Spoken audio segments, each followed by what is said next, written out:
इसके पहले कि मैं कुछ बातें आपको कहूं, एक छोटी सी कहानी से चर्चा को प्रारंभ करूंगा। एक बहुत अंधेरी रात में एक अंधा आदमी अपने एक मित्र के घर मिलने गया था। जब वो वापस लौटने लगा तो रास्ता अंधेरा था और अकेला था। उसके मित्र ने कहा कि मैं एक लालटेन हाथ में दिए देता हूं ताकि रास्ते पर साथ दे। वो अंधा आदमी बोला, मेरे लिए लालटेन का क्या उपयोग होगा? मेरे लिए तो हाथ में लालटेन हो तो और ना हो तो दोनों हालतों में रास्ता अंधेरा है। फिर भी उसके साथी ने कहा, लालटेन लेते ही जाओ, तुम्हारे लिए तो प्रकाश नहीं होगा, लेकिन कम से कम दूसरे लोग समझ सकेंगे कि तुम रास्ते पर हो और वो टकराने से बच जाएंगे। वह अंधा आदमी उस लालटेन को लेकर गया, लेकिन थोड़ी देर बाद ही एक दूसरा आदमी उससे टकरा गया। उस अंधे आदमी ने पूछा, क्या बात है? क्या मेरी लालटेन बुझ गई है? तो दूसरा व्यक्ति बोला, मुझे कुछ दिखाई नहीं पड़ता, लालटेन तो मैं भी लिए हुए हूं, मैं अंधा हूं। तो दोनों ही अंधे थे और दोनों के हाथ में लालटेन थी, लेकिन दोनों टकरा गए और गिर गए। हमारी दुनिया की स्थिति करीब करीब ऐसी हो गई है, सबके पास अच्छे विचार हैं, सबके पास अच्छे ख्याल हैं, सभी को पता है कि ठीक क्या है, लेकिन आंखें न होने से हम सब टकरा जाते हैं और गिर जाते हैं। ऐसा आदमी खोजना मुश्किल है जिसे ये पता ना हो कि ठीक क्या है। सद्विचार सभी को पता है, लेकिन आंखें न होने से उनका कोई मूल्य नहीं है और वो अंधेरे में अंधे के हाथ में प्रकाश की तरह सिद्ध होते हैं। दुनिया में सत्पुरुषों की भी कोई कमी नहीं है, वे भी हमेशा पैदा होते हैं, उनके विचार भी लोगों को उपलब्ध होते हैं, लेकिन हमारे पास आते आते वे विचार निष्प्राण हो जाते हैं और हमारे लिए उनका कोई उपयोग नहीं हो पाता। उसका एक ही कारण है, और उसका कारण यह है कि अगर हमारे पास आंखें ना हो तो प्रकाश का कोई अर्थ नहीं होता है। इसलिए आज की इस दोपहर मैं आपको कोई अच्छे विचार दूं, इसका कोई मतलब ना होगा। अच्छे विचार तो बहुत हैं, और मैंने एक अरबी कहावत सुनी है, बड़ी अद्भुत कहावत है, जिसमें यह कहा गया है कि नरक का रास्ता अच्छे विचारों से पटा हुआ है। मैं बहुत हैरान हुआ, नरक का रास्ता अच्छे विचारों से पटा हुआ है। ये बात बड़ी अजीब मालूम होती है, लेकिन ये सच है। जो लोग अच्छे विचार ही करते रहते हैं, उनका जीवन नरक की तरफ ही चला जाता है। अच्छे विचार पर्याप्त नहीं है, अच्छे विचारों का कोई मूल्य नहीं है। अच्छे विचारों का मूल्य तो तभी है जब हमारे पास ऐसी आंख हो कि वे विचार हमारे आचरण और जीवन में फलित हो जाएं। ये भी लोग कहते हैं कि अच्छे विचारों का हमें जीवन में उतारना चाहिए, आचरण करना चाहिए, लेकिन ये भी करीब करीब वैसी ही बात है जैसे हम किसी बीमार आदमी से ये कहें कि तुझे अपनी बीमारी छोड़ देनी चाहिए। बीमार आदमी को ये कहने से क्या फायदा होगा कि तुम अपनी बीमारी छोड़ दो? बीमारी छोड़ी नहीं जाती, बीमारी का तो उपाय होता है, औषधि होती है, उपचार होता है। वैसे ही बुरे जीवन के आचरण को छोड़ा नहीं जाता, बल्कि अंतस चेतना का उपचार किया जाता है, तो बुरा आचरण अपने आप छूट जाता है। तो एक बात मैं आपको कहूं, अच्छे विचारों को सोच सोच के कोई आचरण में नहीं ला सकता। आचरण विचारों से पैदा नहीं होता है, आचरण बहुत ही अलग बात है और उसके पैदा होने का रास्ता बहुत दूसरा है। अगर अच्छे विचारों से आचरण पैदा होता हो तो दुनिया सब आचारवान बन गई होती, क्योंकि अच्छे विचारों की कहां कमी है। वे तो अतिशय हैं, वे तो बहुत ज्यादा हैं, लेकिन उनसे कोई मतलब नहीं है। अगर हम बीमारों को यह समझाएं कि तुम अपनी बीमारी छोड़ दो, और अगर चिकित्सक केवल इतना समझाने का काम करें कि सबको अपनी बीमारी छोड़ देनी चाहिए, तो दुनिया बीमारों से भर जाएगी। उपदेश बहुत होंगे, लेकिन बीमारियां दूर नहीं होंगी। बीमारी को उपदेश से दूर नहीं किया जाता। ये तो बीमार भी जानता है कि बीमारी बुरी है और अलग होनी चाहिए, लेकिन बीमारी छूटती नहीं। उसकी तो औषधि होती है, उसका तो मार्ग होता है, उसका तो उपचार होता है। वैसे ही जिसे हम बुरा आचरण कहते हैं, वो भी बीमारियों की तरह है। बुरा आचरण भी हमारे आंतरिक मन की बीमारियां हैं, और इन बीमारियों को भी छोड़ने का उपाय नहीं है। इन बीमारियों का भी इलाज हो सकता है, औषधि हो सकती है, ऐसी विधि हो सकती है कि ये विलीन हो जाएं। मेरा देखना यही है। मैं आपसे ये नहीं कहता कि आप बुरे काम छोड़ दें, बुरा आचरण छोड़ दें, जीवन से बुरी वृत्तियां छोड़ दें। मैं आपको ये कहता हूं, जैसे कि यहां अंधकार भरा हो, तो मैं ये नहीं कहूंगा कि अंधकार को निकाल के बाहर कर दें। मैं कहूंगा प्रकाश जलाएं, दिया जलाएं, अंधकार अपने से दूर हो जाएगा। जैसे अंधकार दूर हो जाता है प्रकाश के जलाने से, वैसा ही मनुष्य के आंतरिक जीवन में भी प्रकाश को जलाने का उपाय है। उसके जलते ही आचरण की बुराइयां दूर होनी शुरू हो जाती हैं। आज तक किसी मनुष्य ने बुराइयों को छोड़ा नहीं है, बुराइयां अपने से विलीन हो जाती हैं और गिर जाती हैं। ऐसा मनुष्य के आंतरिक जीवन में प्रयोग किया जा सकता है। मनुष्य की अंतश्चेतना को इस भांति प्रज्वलित किया जा सकता है, इस भांति प्रकाश से भरा जा सकता है कि उसका सारा जीवन परिवर्तित हो जाए। ये जो मैं कह रहा हूं, ये जो मेरी दृष्टि है कि मनुष्य के भीतर कोई क्रांति और परिवर्तन हो सकता है जिससे उसका सारा आचरण बदल जाए, इसे विचार के समझ लेना जरूरी है। अगर ये हमारी समझ में ना आए तो ये होगा कि हम जीवन भर अच्छे विचार करेंगे और सोचेंगे अपने को बदलने की बात, लेकिन अपनी बदलाहट संभव नहीं होगी। अधिक लोग सारे जीवन पीड़ित होते हैं कि वे शुभ बन जाएं, भले बन जाएं, और वे जैसे थे वैसे ही समाप्त हो जाते हैं, क्योंकि उन्हें पता नहीं होता कि शुभ कैसे बना जाए। और जो लोग उपदेश देते हैं शुभ बनने का, वे भी केवल उपदेश देते हैं कि आपको शुभ हो जाना चाहिए, और अगर आप नहीं होते तो आप ही को कसूरवार ठहराते हैं, आपको ही दोषी ठहराते हैं। और उनकी लांछना यही होती है कि लोग हमारे विचारों को आचरण में नहीं लाते। मैं आपसे ये नहीं कहूंगा, आपका कोई कसूर नहीं है अगर आप विचारों को आचरण में ना ला पाते हो। कसूर इस बात का है कि आपको ठीक से पता नहीं, आपको इस बात का पता नहीं है कि आचरण के बदलने की कीमिया और पूंजी विचार नहीं है। आचरण को बदलने की कीमिया और पूंजी कुछ और है। वो विचार ना होकर उसका नाम योग है। वो आपके सोच विचार से संबंधित नहीं, बल्कि आपके अंतश्चेतना को बदलने का एक विज्ञान है। वो विज्ञान अगर थोड़ा सा समझ में आ जाए तो आप अपने में क्रांतिकारी फर्क होते अनुभव करेंगे। अचानक आपको दिखाई पड़ेगा आपका जीवन दूसरा होने लगा। कुछ दिन हुए एक व्यक्ति मेरे पास आए और उन्होंने मुझे कहा कि मैं कुछ बातें छोड़ना चाहता हूं जीवन भर से, लेकिन छोड़ नहीं पाता हूं। मैंने उनसे कहा, कभी ऐसे लोगों ने जो कुछ छोड़ना चाहते हैं वे लोग कभी कुछ नहीं छोड़ पाए हैं, इसलिए आप बहुत परेशान ना हो। वे बोले, लेकिन ये बातें ऐसी हैं कि मुझे छोड़ना ही है, मेरा सारा जीवन नष्ट हुआ जाता है। उन्होंने मुझे कहा कि मुझे तो इतनी परेशानी है, लेकिन मैं शराब पिए चला जाता हूँ। मैं इसे छोड़ना चाहता हूँ और आज 10 वर्षों से लड़ रहा हूँ, और जितना लड़ता हूँ उतना ही मैंने पाया ये बढ़ती चली जाती है, छूटती नहीं है। मैंने उनसे कहा, इस जीवन में पूरे लड़ते रहे तब भी ये छूटेगी नहीं, इसकी फिक्र छोड़ दें, कुछ और करें। मैं उन्हें अपने निकट बुलाया और मैंने उनसे कहा, कुछ प्रयोग करें अपने मन पर, क्योंकि मैंने कहा कि वो आदमी शराब पीता है जो आदमी अशांत होता है, दुखी और पीड़ित होता है। जो आदमी आनंदित है वो कभी नशा नहीं करेगा, असंभव है। दुनिया जितनी दुखी होती जाएगी उतनी दुनिया में नशा बढ़ता चला जाएगा। दुख होगा, नशा स्वाभाविक है, उसका परिणाम है। आनंद होगा, नशा असंभव है, उसका कोई कारण, उसकी कोई जरूरत नहीं रह जाती। मैंने उनसे कहा, नशे को छोड़ने की फिक्र छोड़ दें, शांत और आनंदित होने का उपाय करें। उन्होंने कुछ साधना शुरू की शांत होने के लिए, और 3 महीने बाद उन्होंने मुझे आके कहा, मैं तो हैरान हूं, आज मुझे कोई कहे कि पियो तो मेरी समझ में नहीं आता कि मैं पहले कैसे पीता रहा, अब तो मैं नहीं पी सकता हूं, अब तो शराब छूना भी मुझे असंभव है। सारी दुनिया पीड़ित है इस बात से। हम कुछ चीजों को छोड़ना चाहते हैं, लेकिन हम इस बात को नहीं समझ पाते कि उनकी जड़ें कहां हैं। उन्हें छोड़ने के लिए उनके मूल कारणों को तोड़ने की हम बात नहीं विचार कर पाते, और हम करीब करीब ऊपर सारी चेष्टा करते हैं। जैसे कोई व्यक्ति किसी पौधे को नष्ट करना चाहता हो, उसकी शाखाओं को काट दे, पत्तों को गिरा दे, तो क्या होगा? कोई शाखाएं काट देने से और पत्ते गिरा देने से वृक्ष नष्ट नहीं होगा, बल्कि जितना वो काटेगा उतनी नई शाखाएं निकलने लगेंगी, उतनी ज्यादा शाखाएं निकलने लगेंगी, और तब वो घबराएगा कि मैं रोज वृक्ष को काटता हूं और ये तो वृक्ष है कि बढ़ता चला जाता है। बुराई का वृक्ष इस तरह बढ़ता है कि हम उसकी शाखाएं काटते हैं और उसकी जड़ों को नहीं जानते। इसलिए पूरे जीवन कोशिश करने के बाद भी आदमी बुराई से मुक्त नहीं हो पाता। मैं कुछ उन जड़ों की बात आपसे करूं जिनको काटने से बुराई गिर जाती है, जिनको काटने से बुराई रह ही नहीं सकती।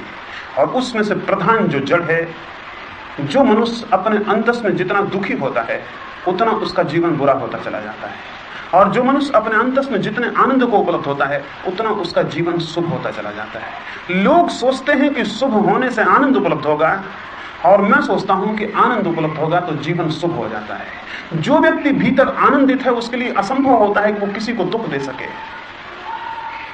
और पाप का कोई अर्थ नहीं है, पाप का एक ही अर्थ है, ऐसे काम जिनसे दूसरों को दुख पहुंच जाता हो, और पुण्य का एक ही अर्थ है, ऐसे काम जिनसे दूसरों के जीवन में सुख पहुंच जाता हो। क्राइस्ट ने एक बहुत अद्भुत वचन कहा है। उन्होंने कहा है, जो तुम नहीं चाहते कि दूसरे लोग तुम्हारे साथ करें वो तुम दूसरे लोगों के साथ मत करना। और इस छोटे से वचन में सारे धर्म का सार आ जाता है। अब तक मनुष्यों ने जो भी श्रेष्ठतम विचार किए हैं, जो भी श्रेष्ठतम अनुभूतियां की हैं, वो इस छोटे से वचन में आ जाती हैं। तुम दूसरों के साथ वो मत करना जो तुम नहीं चाहते कि दूसरे तुम्हारे साथ करें। मैं नहीं चाहता कोई मेरा अपमान करे, तो मेरे लिए दूसरों का अपमान नहीं करना चाहिए। मैं नहीं चाहता कोई मेरे ऊपर क्रोधित हो, तो मुझे दूसरे पर क्रोधित नहीं होना चाहिए। अगर इतनी सी बात, इतनी सी व्यवस्था जीवन में सध जाए तो जीवन बहुत सुगंध से, बहुत शांति से, बहुत संगीत से भर जाता है। लेकिन ये कैसे संभव होगा?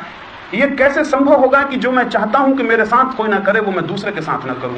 ये तभी संभव होगा जब मुझे यह अनुभव हो जाए कि जो मेरे भीतर बैठा है वही दूसरे के भीतर भी विराजमान है। उसके पहले यह संभव नहीं हो सकता। ये तभी संभव होगा कि जितना प्रेम मुझे अपने प्रति है उतना ही प्रेम मुझे दूसरे के प्रति भी पैदा हो जाए। ये तभी हो सकता है जब मैं सब लोगों के भीतर एक ही परमात्मा के निवास को अनुभव कर लूं। इसके पूर्व यह असंभव है। क्राइस्ट के जीवन में एक उल्लेख है, वे गांव के बाहर ठहरे हुए थे और कुछ लोग एक स्त्री को लेकर उनके पास गए और उन लोगों ने कहा, इस स्त्री ने व्यभिचार किया है, हम इसे क्या सजा दें? पुरानी किताब में लिखा हुआ है, पुरानी धर्म की किताब में लिखा हुआ है, इसे पत्थर मारो और मार डालो। उन्होंने क्राइस्ट से इसलिए ये पूछा कि इससे दो बातें साफ हो जाएंगी। एक तो ये बात साफ हो जाएगी, अगर क्राइस्ट ये कहेंगे कि इसे पत्थरों से मार डालो तो हम कहेंगे आप तो कहते थे कि जो एक गाल पर चांटा मारे उसके सामने दूसरा कर देना चाहिए, और आप तो कहते थे जो घृणा करे उसको प्रेम करना चाहिए, और आप तो कहते थे कि जो चोट पहुंचाए उसको क्षमा कर देना चाहिए। तो फिर आप ये क्या कह रहे हैं? और अगर क्राइस्ट ने कहा कि इसे पत्थर मत मारो, ये बुरा है, तो हम कहेंगे ये तो धर्म ग्रंथ के विरोध में आप कह रहे हैं, आप तो धर्मशास्त्र के विरोध में हैं। इस वजह से वे एक स्त्री को लेकर क्राइस्ट के पास गए और उन्होंने क्राइस्ट से कहा कि हम इस स्त्री के साथ क्या करें, इसने व्यभिचार किया है। क्राइस्ट ने कहा जो पुरानी किताब में लिखा है वही करो, सारे लोग पत्थर उठा लो और इसे मार डालो। वो स्त्री तो बहुत घबरा गई, उसने सोचा था कि क्राइस्ट के पास जाने से शायद जीवन बच जाए, क्योंकि वे शायद ही इस बात के लिए कहेंगे कि मार डाला जाए। लेकिन जब उन्होंने कहा कि सारे लोग पत्थर उठा लो और इसे समाप्त कर दो, तो वो स्त्री घबरा गई। सारे लोगों ने पत्थर उठा लिए और वे सारे लोग मारने को थे। तब क्राइस्ट ने कहा एक क्षण ठहरो, वो आदमी सबसे पहले पत्थर मारे जिसने कभी व्यभिचार न किया हो या व्यभिचार का विचार न किया हो। उस पूरी भीड़ में एक भी आदमी ऐसा नहीं था जिसने व्यभिचार न किया हो या व्यभिचार का विचार न किया हो। क्राइस्ट ने कहा वो आदमी पत्थर मारने का हकदार नहीं होगा। वे पत्थर नीचे गिर गए और वे लोग वापस लौट गए और उन्होंने उस स्त्री से कहा कोई व्यक्ति इस जगत में किसी दूसरे का निर्णायक नहीं हो सकता। अद्भुत, उन्होंने उस स्त्री से बात कही, इस जगत में कोई व्यक्ति किसी दूसरे का निर्णायक नहीं हो सकता। नासमझ जो हैं वे इस जगत में दूसरों का विचार करते रहते हैं और निर्णय करते रहते हैं, और जो समझदार हैं वे अपना विचार करते हैं और अपना निर्णय करते हैं। वे अपने संबंध में सोचते हैं मैं कहां हूं और क्या हूं। वे संबंध में विचार करते हैं मेरी जीवन स्थिति कैसी है और क्या है, और वे इस संबंध में विचार कर सकते हैं कि क्या मैं उस सारी संभावनाओं को अपने भीतर विकसित कर सका हूं जिसके कि बीज मेरे भीतर थे, या कि मैंने जीवन को व्यर्थ खो दिया है। जो जानते हैं, जो थोड़ा विचार करते हैं, जिनमें थोड़ा विवेक है, वे अपना निर्णय और विचार करते हैं, वे अपनी जीवन दशा पर चिंतन करते हैं। और जो अज्ञानी है, जो नहीं जानते, वे दूसरों की जीवन दशाओं पर चिंतन और विचार करते हैं। पहली बात, जिस व्यक्ति को जीवन परिवर्तन करना हो उसके लिए पहला सूत्र है उसे दूसरों का निर्णय और विचार छोड़ देना चाहिए। इस जगत में आपके लिए कोई भी विचारणी नहीं है सिवाय आपके। आप अकेले ही विचारणी हो अपने लिए। प्रत्येक व्यक्ति अपने लिए ही विचारणी है और इस जगत में कोई भी विचारणी नहीं है। और अगर कोई अपने पे विचार करना शुरू करेगा तो उसे दिखाई पड़ेगा जिन बुराइयों की उसने दूसरों में निंदा की है वे बहुत बड़ी मात्रा में उसमें मौजूद है, और जिन भलाइयों की उसने दूसरों में आकांक्षा की है उनका उसके भीतर कोई पता नहीं है। उसे दिखाई पड़ेगा कि जिन भलाइयों की उसने दूसरे में अपेक्षा की है उनका उसके भीतर कोई प्रमाण नहीं है होने का, और जिन बुराइयों को उसने सदा दूसरों में निंदा की है उनकी भीड़ की भीड़ उसके भीतर मौजूद है। जब ऐसा दिखाई पड़ता है तो घबराहट पैदा होती है, तब संताप पैदा होता है, तब वो बेचैनी पैदा होती है जो मनुष्य को धार्मिक बनाने में धक्का देती है। उसके पहले कोई आदमी धार्मिक नहीं बनता। इसे स्मरण रखें, वही व्यक्ति केवल धार्मिक बन सकता है जिसे ये बेचैनी पैदा हो गई हो कि सारी दुनिया की बुराइयां उसके भीतर हैं और भलाइयों का कोई पता नहीं है। तब घबराहट होना बहुत स्वाभाविक होगा, और इसी घबराहट से बचने के लिए सारे लोगों ने ये तरकीब ईजाद की है कि वो अपनी भलाइयां देखते हैं और दूसरों की बुराइयां देखते रहते हैं। जो लोग धार्मिक नहीं होना चाहते, जो जीवन में कोई क्रांति और परिवर्तन नहीं करना चाहते, उनके लिए एक ही तरकीब और रास्ता है कि वो दूसरों की बुराइयों का विचार करते रहें। इस भांति अपनी बुराइयां दिखनी बंद हो जाती हैं, उनका विस्मरण हो जाता है। हमारा चिंतन दूसरों की बुराइयों में लग जाता है, खुद की बुराइयां उपेक्षित और दबी हुई रह जाती हैं। यही भूल है, अगर मैं कहूं यही एकमात्र भूल है जो मनुष्य अपने साथ कर सकता है। पहली बात स्मरणीय है, हम अपना निर्णय, अपना विचार, अपने संबंध में इस चिंतन को जन्म दें कि हम कहां खड़े हैं और किस स्थिति में और किस दशा में खड़े हैं। और जब हम इस दशा को देखेंगे तो हमें कुछ बातों में सबसे पहली बात तो ये दिखाई पड़ेगी कि हमारे पल्ले में, हमारे पास भलाई के नाम पर कुछ भी नहीं है, फूलों के नाम पर हमारे पास कुछ भी नहीं है सिवाय कांटों के। और कोई व्यक्ति कांटों के साथ रह के आनंद को कैसे उपलब्ध हो सकता है? और कोई व्यक्ति सारी बुराइयों को अपने भीतर रख के शांति को और संगीत को कैसे उपलब्ध हो सकता है? स्वाभाविक होगा कि उसका जीवन नष्ट होता चला जाए, उसका जीवन दुख से दुख में गिरता चला जाए, उसका जीवन अंधकार से और अंधकार में विलीन होता चला जाए, और एक दिन वो पाए उसने सारा अवसर जिसमें कि प्रकाश मिल सकता था खो दिया है, जिसमें कि आलोक मिल सकता था खो दिया है, जिसमें कि कुछ होने की संभावना थी वो मौका उसके हाथ से निकल गया है। जबकि बीज बोए जा सकते थे और फसल काटी जा सकती थी, वो मौसम उसके हाथ से निकल गया है। और तब बहुत गहन पश्चाताप मनुष्य को घेर लेता है। मृत्यु के समय जो दुख होता है वो मृत्यु का नहीं होता, क्योंकि मरने के पहले मृत्यु का कैसे पता चलेगा। मृत्यु के समय जो पीड़ा पकड़ती है वो पीड़ा पकड़ती है जीवन के उस अवसर के खो जाने की जिसमें हम कुछ भी नहीं कमा पाए, जिसमें हम किसी संपत्ति को पैदा नहीं कर पाए। इसलिए जिन लोगों को कुछ संपत्ति मिल जाती है वे मरते समय दुखी नहीं देखे जाते। केवल थोड़े से लोग इस जमीन पर मरते समय आनंद से भरे होते हैं जिन्होंने कुछ संपत्ति कमाई होती है, जिन्होंने भीतर का कोई संगीत पैदा किया होता है, जिन्होंने आलोक के कोई दर्शन किए होते हैं। एक बहुत प्राचीन फकीर ने कहा है कि मृत्यु के समय पता चल जाता है कि जीवन कैसा था। मृत्यु उघाड़ देती है कि जीवन कैसा था। जिसकी मृत्यु आनंद से भरी हो जानना चाहिए जीवन सार्थक हुआ, और जिसकी मृत्यु दुख से भरी हो जानना चाहिए जीवन व्यर्थ गया। ये तो अभी हम पहचान सकते हैं। अगर इसी क्षण आपकी मृत्यु हो तो क्या होगा? अगर आप ये विचार करें कि इसी क्षण मेरी मृत्यु हो जाए तो क्या होगा? क्या उस समय आपके हाथ में कुछ होगा? क्या आपकी कोई संपदा होगी, कोई उपलब्धि होगी? कुछ होगा जो आपको लगेगा कि मेरे साथ है, मैंने कुछ कमाया है। अगर नहीं कुछ होगा तो बहुत दुख घेर लेगा। मृत्यु का दुख नहीं है वो आंतरिक दरिद्रता का दुख है। और जो आंतरिक रूप से समृद्ध होते हैं उन्हें वो दुख नहीं घेरता। नानक एक गांव में एक दफा मेहमान हुए थे।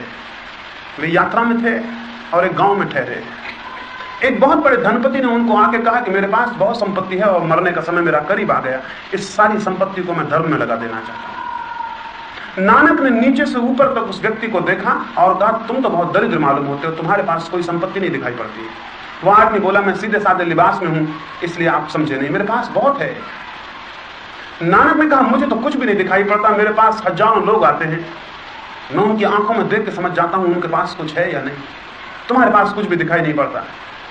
वो बोला, आप मुझे आज्ञा दें तो पता चले कि मेरे पास कुछ है या नहीं। कोई काम मुझे बताएं जिसमें मैं अपनी संपत्ति को लगा दूं। नानक ने एक छोटी सी सुई उसे दे दी और कहा, इसे मरने के बाद मुझे वापस लौटा देना। तो बिल्कुल पागलपन की बात हो गई। अगर मैं आपको एक सुई दे दूं, छोटी सी चीज है, छोटी से छोटी चीज है इस जगत में, उससे छोटा और क्या होगा, वो आपको मैं दे दूं और कहूं कि मरने के बाद मुझे वापस लौटा देना, तो सुई तो बहुत छोटी है, काम बहुत बड़ा हो गया। वो आदमी वहां तो कुछ भी नहीं कह सका क्योंकि उसने खुद काम मांगा था। लेकिन वो रास्ते पर सोच के लौटा कि नानक या तो पागल है या इसने खूब मजाक किया। रात भर उसने सोचा कि सुई को मरने के बाद कैसे ले जाएंगे, लेकिन कोई उपाय उसे समझ में नहीं आया। उसने बहुत तरह से मुट्ठी बांधने का विचार किया, लेकिन सब तरह की बांधी हुई मुट्ठियां मृत्यु के इसी पार रह जाती हैं, उस पार कोई मुट्ठी नहीं जाती। उसने सब तरह के उपाय सोचे लेकिन कोई उपाय कारगर नहीं होता था। वो सुबह 4 बजे लौटा और नानक के पैर पड़े और कहा, ये सुई वापस ले लें, कहीं उधारी मेरे ऊपर न रह जाए, इससे मैं मृत्यु के बाद वापस नहीं लौटा सकूंगा। नानक ने कहा, तुम्हारी संपत्ति का क्या हुआ, साथ नहीं पड़ती? तुम्हारी शक्ति का क्या हुआ, साथ नहीं देती? वो व्यक्ति बोला, इस सुई को मृत्यु के पार ले जाने में मेरी संपत्ति सहयोगी नहीं है। नानक ने उससे कहा कि संपत्ति केवल वही है जिसे मृत्यु नष्ट न कर पाए, और जिसे मृत्यु छीन लेती हो उसे नासमझ संपत्ति समझते हैं, समझदार उसे विपत्ति मानते हैं, संपत्ति नहीं। और इसलिए जिन लोगों ने उस संपत्ति को छोड़ दिया उन्होंने कोई त्याग नहीं किया, विपत्ति मान के उससे अलग हो गए। नानक ने कहा, जो मृत्यु के पार साथ ना जा सके वो विपत्ति हो सकती है। 2 ही तरह के लोग हैं दुनिया में, कुछ हैं जो विपत्ति को कमाते हैं और कुछ हैं जो संपत्ति को कमाते हैं। विपत्ति को कमाने वाले बहुत लोग हैं, इसलिए दुनिया विपत्ति से विपत्ति में गिरती चली जाती है। संपत्ति को कमाने वाले बहुत थोड़े लोग हैं। संपत्ति को कमाने वाला बनना चाहिए, और संपत्ति का मेरा मतलब हुआ कि जो मृत्यु के पार साथ जा सके। क्या साथ जा सकता है? निश्चित ही बाहर की कोई उपलब्धि साथ नहीं जा सकती। निश्चित ही शरीर के माध्यम से जो भी पैदा हुआ हो वो साथ नहीं जा सकता। निश्चित ही इंद्रियों के द्वारा जो जाना और पाया गया हो वो साथ नहीं जा सकता। इनके पीछे अगर कोई घटना घटती हो तो वो साथ जा सकती है। उस घटना के घटने में ही सारे जीवन की परिवर्तन और क्रांति के मूल आधार और जड़ें होती हैं। उसके लिए जरूरी है कि हम अपने सारे इंद्रियों के द्वार बंद करके भीतर देखना सीखें। उसके लिए जरूरी है हम सारे शरीर से पीछे हटना सीखें। उसके लिए जरूरी है कि हम उसको पहचानना सीखें जो आंखों से देखता है, कानों से सुनता है। हम कान और आंख पर रुक जाते हैं तो बड़े ना समझें। अगर मैं आपकी आंख पे लगे चश्मे को आपकी आंख समझ लूं तो मुझे लोग पागल कहेंगे, क्योंकि चश्मा आंख नहीं है, आंख चश्मे के पीछे है। लेकिन अगर हम आंख को ही देखने वाला समझ लें तो और गलती हो जाएगी, क्योंकि देखने वाली आंख नहीं है, देखने वाला आंख के भी पीछे है। ऐसे अपने भीतर जो निरंतर प्रवेश करने की कोशिश करता है कि मैं उस जगह पहुंचूं, उसको पहचानूं जो सबके पीछे मेरे भीतर खड़ा है, वो संपदा को उपलब्ध हो जाता है। और जो आंखों के और इंद्रियों के बाहर के जगत में खोजता है, वो केवल विपत्ति को उपलब्ध होता है। तो धर्म का मूल जन्म मनुष्य को उस क्षण में अनुभव होता है जब वो अपनी सारी इंद्रियों को बंद करके सारे शरीर को दूर छोड़ के भीतर प्रवेश करता है। इसका रास्ता है कि हम अपने इंद्रियों के भीतर प्रवेश कर सकें। और जो लोग परमात्मा को जाने हैं, उन्होंने किसी मंदिर में जाके परमात्मा को नहीं जाना है, उन्होंने अपने भीतर जाके परमात्मा को जाना है। जो व्यक्ति अपने भीतर जानना सीख जाता है, उसे सब घर मंदिर हो जाते हैं। और जो व्यक्ति अपने भीतर जानना, अपने भीतर प्रवेश करना नहीं जानता, उसे कोई मंदिर नहीं है, सब मंदिर मकान है। क्योंकि जो अपने भीतर नहीं जा सकता वो मंदिर में कैसे जा सकेगा? जो अपने भीतर की सत्ता को नहीं जानता वो इस जगत सत्ता को नहीं जान सकता है। वो कुछ भी नहीं जान सकता है जो स्वयं को नहीं जानता है। तो मनुष्य के सामने सबसे बड़ी साधना और सबसे बड़ा लक्ष्य और जीवन के सामने सबसे परम दृष्टि एक ही है कि किसी भांति वो अपने भीतर प्रवेश कर जाए और स्वयं को जान ले। अपने भीतर प्रवेश करने के लिए दो मार्ग हैं। एक तो जरूरी है अपने भीतर प्रवेश करने के लिए कि हम सारी इंद्रियों को बंद करना सीख जाएं। हम कहेंगे हम इंद्रियों को बंद करना जानते हैं, रात आंख बंद कर लेते हैं तो आंख बंद हो जाती है। आंख तो बंद हो जाती है, लेकिन स्वप्न चलते रहते हैं। और जो स्वप्न चलते रहते हैं वे आंख से ही उत्पन्न हुए संवेदन हैं, इसलिए आंख ठीक से बंद नहीं हुई। एक व्यक्ति ने निश्चय किया कि वो साधु हो जाए, तो एक गुरु की तलाश में गया और एक आश्रम में पहुंचा जहां कि उसने सुना कि एक अद्भुत साधु रहता है, उससे दीक्षित हो जाऊं। उसके मित्र उसे वहां तक छोड़ने गए, उसके प्रेमी उसे वहां तक छोड़ने गए। उसने आश्रम के द्वार पर उनसे कहा, अब आप मुझे विदा कर दें, अब मैं अकेला जाऊं, आप कब तक मेरे साथ जाएंगे? और मैंने तो एक ऐसा रास्ता चुना है जिस पर कोई मेरे साथ नहीं हो सकता। वो अकेला भीतर गया, उसने साधु को प्रणाम किया। वहां कोई भी न था उस कक्ष में, वो अकेला था और साधु था। उस साधु ने उस युवक को कहा, किस लिए आए हो? उस युवक ने कहा कि मैं साधु होना चाहता, साधना में लगना चाहता हूं। वो गुरु बोला, लेकिन अकेले होके आओ, तुम तो बहुत लोगों को साथ लेके आ गए हो। वो आगे बोला, ये क्या बात आप कर रहे हैं? मैं बिल्कुल अकेला हूं, यहां तो आसपास कोई नहीं दिखाई पड़ता। उस साधु ने कहा, आसपास नहीं, भीतर देखो। जिन लोगों को तुम आश्रम के द्वार पर छोड़ आए हो वो सब वहां मौजूद हैं। वे सारी तस्वीरें, वे सारे चेहरे, उन्होंने जो शब्द कहे, वे उनकी आंखों में जो आंसू आ गए, वे सब वहां भीतर मौजूद हैं। उस युवक ने आंख बंद की, सच में ही वो आश्रम के बाहर खड़ा हुआ था। उस युवक ने आंख बंद की, उसने देखा वो आश्रम के बाहर खड़ा है, मित्रों को विदा दे रहा है, आश्रम के भीतर नहीं है। तो साधु ने कहा, इन सबको बाहर छोड़ के आओ। इंद्रियों को बंद करने का अर्थ है इंद्रियों से जो भी उपलब्ध होता है उसे छीन करना, उसे विलीन करना, उसे शून्य कर देना। अगर निरंतर इस बात का स्मरण रहे, अगर आंख बंद करके हम इस बात का स्मरण रखें कि हम सपना नहीं देखेंगे, आंख बंद करके अगर इस बात का स्मरण रहे कि जिन चेहरों पर आंख बंद कर ली है उनको भीतर नहीं देखेंगे, अगर इस बात का स्मरण रहे कि आंख का कोई उपयोग आंख बंद करने के बाद हम भीतर नहीं करेंगे, और अगर कोई उपयोग होने लगे तो हम सजग हो जाएं और जाने कि उपयोग शुरू हो गया। जैसे ही हम सजग होंगे और हमें पता चलेगा कि उपयोग शुरू हो गया, सपना टूट जाएगा और बंद हो जाएगा। सपने को देखने के लिए जरूरी है कि हम बिल्कुल भूले हुए हों, मूर्छित हों, हमें होश ना हो। अगर हमें होश आ जाए तो भीतर का कोई भी सपना तत्क्षण टूट जाएगा। अगर कोई व्यक्ति अपने भीतर निरंतर धीरे धीरे होश को और चेतना को साधने लगे, अगर वो इस बात को साधने लगे कि वो देखता रहे भीतर स्मरण पूर्वक कि इंद्रियों के द्वारा पैदा किए हुए संस्कार, इंद्रियों के द्वारा पैदा की हुई बातें उसके भीतर तो नहीं चलती हैं, तो वो धीरे धीरे क्रमशः साधने से उनको क्षीण करने में समर्थ हो जाता है। एक दिन आता है इंद्रियों के सारे संवेदन शून्य हो जाते हैं। एक दिन आता है भीतर वो परिपूर्ण शांति को उपलब्ध हो जाता है। जब वो भीतर परिपूर्ण शांत होता है, जब भीतर कोई हलचल, कोई आंदोलन नहीं रह जाते, जब भीतर कोई तरंगें नहीं रह जाती हैं, उस शांति में, उस परम निर्जन शांति में, उस निस्तब्धता में उसे पता चलता है वो कौन है। उसे दिखाई पड़ता है अपने होना, अपनी सत्ता, अपनी आत्मा का उसे अनुभव शुरू होता है। और आत्मा की एक किरण मिल जाए तो सारे जीवन से बुराई गिर जाती है। आत्मा का जरा सा अनुभव मिल जाए तो जीवन का सब असद आचरण गिर जाता है। आत्मा की जरा सी खबर मिल जाए तो सारा आचरण तत्क्षण परिवर्तित हो जाता है। जैसे ही व्यक्ति भीतर के उस तत्व को जान ले, बाहर उसके जीवन में सब सुंदर, सब शुभ हो जाता है। जो जीवन की कला को जानते हैं वे उस सत्य को जानने की चेष्टा करते हैं। जो जीवन की कला को नहीं जानते वे बाहर से फूल चिपकाने की कोशिश करते हैं। दो ही रास्ते हैं फूल लगाने के, एक तो कागज के फूल हैं जिनको हम ऊपर से लगा लें, और एक असली फूल हैं जो पौधे के प्राणों में से भीतर से आते हैं। जो लोग अच्छी अच्छी बातें ऊपर से सीख लेते हैं और अच्छे अच्छे काम ऊपर से करने लगते हैं, उनका जीवन कागज के फूलों का जीवन हो जाता है। उनमें कोई जान नहीं होती, उन फूलों में कोई सुगंध भी नहीं होती, और वो फूल ऊपर होते हैं, नीचे दुर्गंध होती है। मैं नहीं कहता कोई व्यक्ति इस तरह कागज के फूल अपने जीवन में लगाए। मैं तो ये कहता हूं कि असली फूल लाने हैं तो इतने जल्दी नहीं होगा। असली फूल जरा मुश्किल से आते हैं। बीज बोने पड़ते हैं, वर्षों प्रतीक्षा करनी होती है, वर्षों उन पर पानी डालना होता है, धूप की व्यवस्था करनी होती है, बाढ़ लगानी होती है कि कोई उन्हें नष्ट ना कर दे, और तब बड़ी मुश्किल और बड़ी प्रतीक्षा से अंकुर आते हैं, पौधे बड़े होते हैं, उनमें कलियां लगती हैं, और तब कहीं फूल बनते हैं। ये जड़ों से आए हुए फूल होते हैं। जो व्यक्ति अपनी इंद्रियों को पीछे छोड़कर, शरीर को पीछे छोड़कर भीतर प्रवेश करने की चेष्टा करता है, वो एक तरह की बागवानी कर रहा है असली फूल लाने की। जब उसे भीतर की किरण मिलेगी, जब उसे अंतस का दर्शन होगा, जब उसे वहां आलोक का स्रोत उपलब्ध होगा, तब बीज फूटेगा और अंकुर निकलेंगे, और उसके बाहर के जीवन में असली फूल आने शुरू हो जाएंगे। असली फूल आ जाएं तो जीवन आनंद हो जाता है। और वैसा आनंद पाए बिना जो व्यक्ति इस जगत को छोड़ देता है, उसके दुर्भाग्य का अंत नहीं है।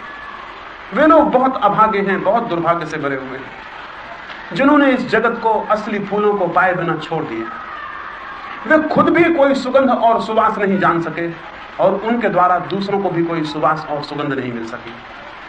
जिस व्यक्ति को अपने मनुष्य की थोड़ी गरिमा है, जिस व्यक्ति को अपने भीतर की मनुष्यता का थोड़ा सा गौरव है, उसे ये संकल्प कर ही लेना चाहिए कि मृत्यु के पहले असली फूलों की सुगंध उपलब्ध कर लेना आवश्यक है। जो बहुत गहरा संकल्प करता है, जो बहुत बात संकल्प के संबंध में बतानी है, उन्हें एक खेत में ले गया, उसे बात बतानी है, यही बता दो। तो फकीर ने कहा कि खेत में बताना आसान होगा, तुम चलो। वो अपने सारे शिष्यों को लेकर खेत में गया। वहां देख के हैरान हुआ, बहुत बड़ा खेत था, उसमें कई बड़े बड़े गड्ढे थे। उस फकीर ने पहले गड्ढे के पास ले जाके बताया, इस खेत का मालिक बिल्कुल पागल है। उसने पूरा खोदना चाहा, उसने 10-15 हाथ गहरी जमीन खोदी, कहीं देखे कि पानी नहीं निकलता, उसने दूसरा गड्ढा खोदा। 10-15 हाथ जमीन उसने फिर खोदी, पर ये देख के पानी नहीं निकलता, उसने तीसरा गड्ढा खोदा। ऐसे 8 गड्ढे खोदे जा चुके हैं, मालिक अब 9वां गड्ढा खोद रहा है। उस फकीर ने कहा, ये संकल्पहीन आदमी का लक्षण है। अगर उसने एक ही गड्ढा खोदा होता और इतनी सारी शक्ति उसमें लगा दी होती, तो पानी कितना ही गहरा क्यों होता, मिल जाना सुनिश्चित था।